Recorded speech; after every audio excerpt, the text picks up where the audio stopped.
Tayamum. Apa itu ya?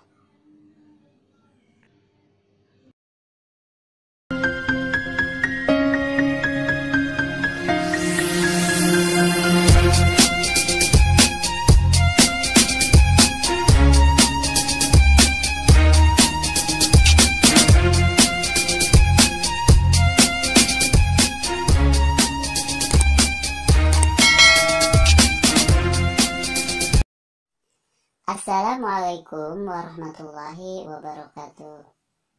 Alhamdulillahirrahmanirrahim. Wassalatu wassalamu ala asrafil anbiya'i wal mursalin wa ala alihi washabihi ajmain. Hai teman-teman semuanya, semoga sehat-sehat ya hari ini ya.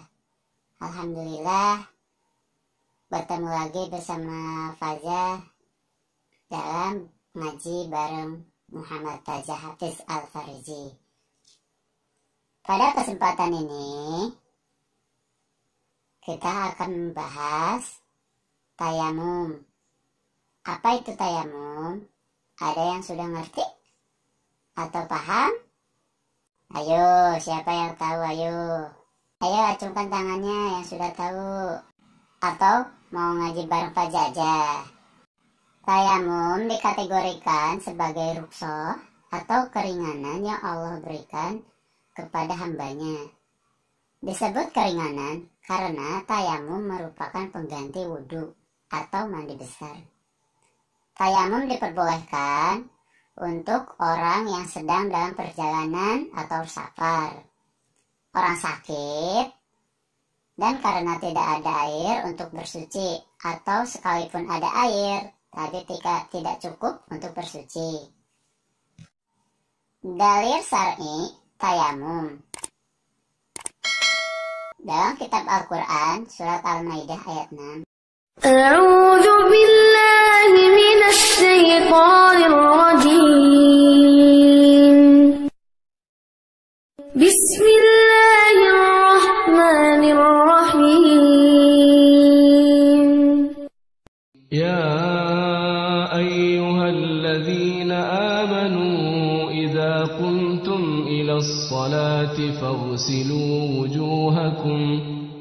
فاغسلوا وجوهكم وأيديكم إلى المرافق وامسحوا برؤوسكم وأرجلكم إلى الكعبين وإن كنتم جنبا فاطهروا وإن كنتم مرضى أو على سفر أو جاء أحد منكم من الغائط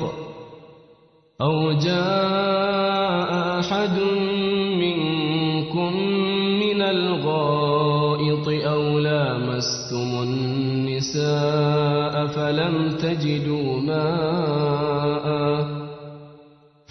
تجدوا ماء فتيمموا صعيدا طيبا فامسحوا بوجوهكم وأيديكم منه ما يريد الله ليجعل عليكم من حرج ولكن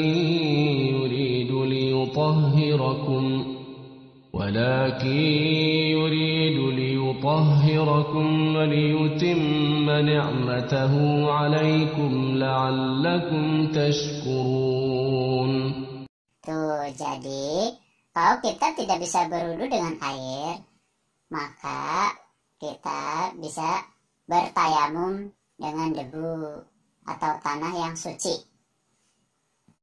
Hadis Nabi Muhammad SAW bersabda, kata Abu Umamah radhiyallahu anhu, sesungguhnya Rasulullah pernah bersabda, seluruh dataran bumi telah dijadikan untukku dan umatku sebagai tempat sujud, sholat, dan alat bersuci. Maka di mana saja waktu sholat tiba kepada umatku, maka di sanalah bisa bersuci.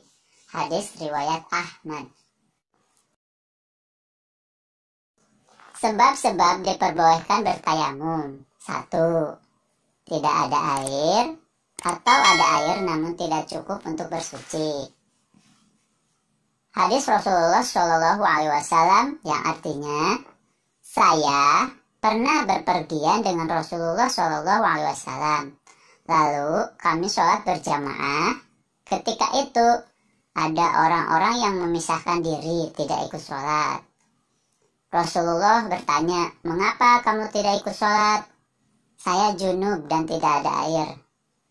Jawab orang itu. Maka Nabi bersabda, kamu cukup menggunakan debu untuk bersuci atau bertayamum. Hadis Bukhari dan Muslim.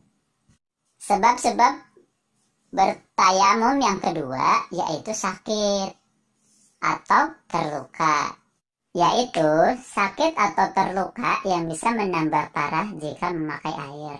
Nabi Muhammad SAW bersabda, yang artinya, Jabir radhiyallahu anhu berkata, kami pernah bersafar dan salah seorang di antara kami tertimpa batu hingga terluka. Lalu dia ihtilam atau mimpi basah.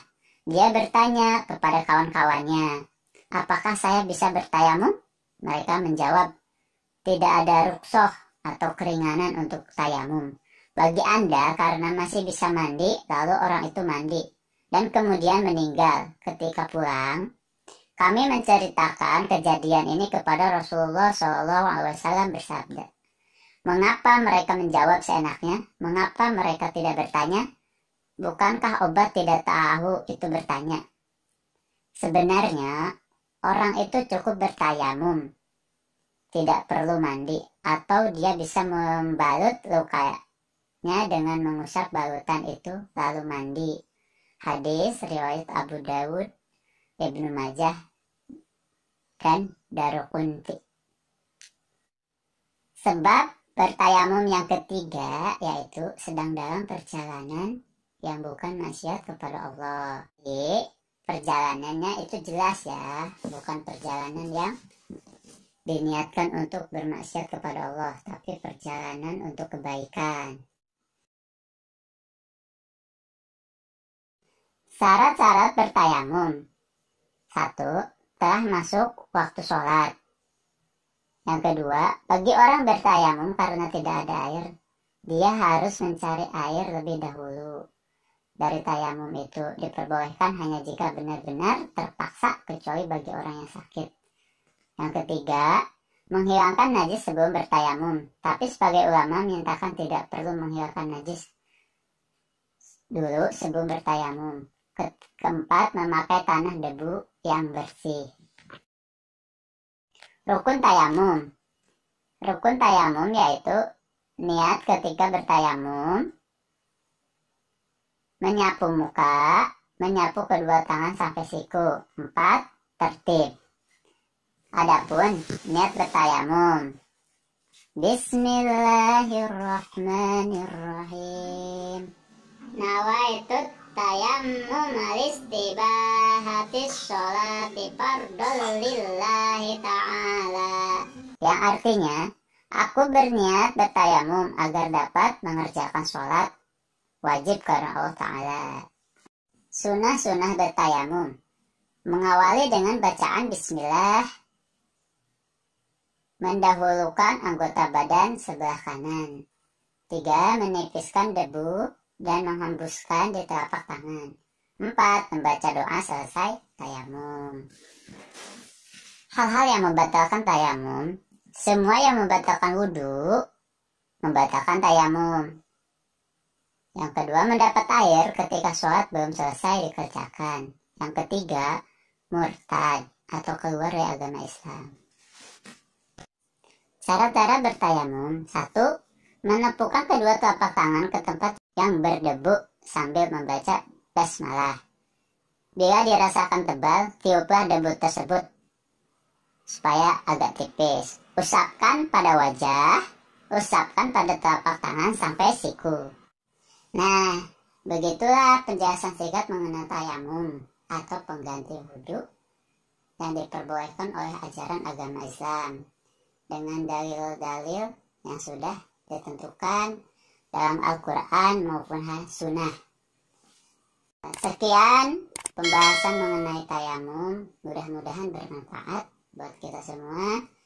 Billahi taufiq wal hidayah. Wassalamualaikum warahmatullahi wabarakatuh.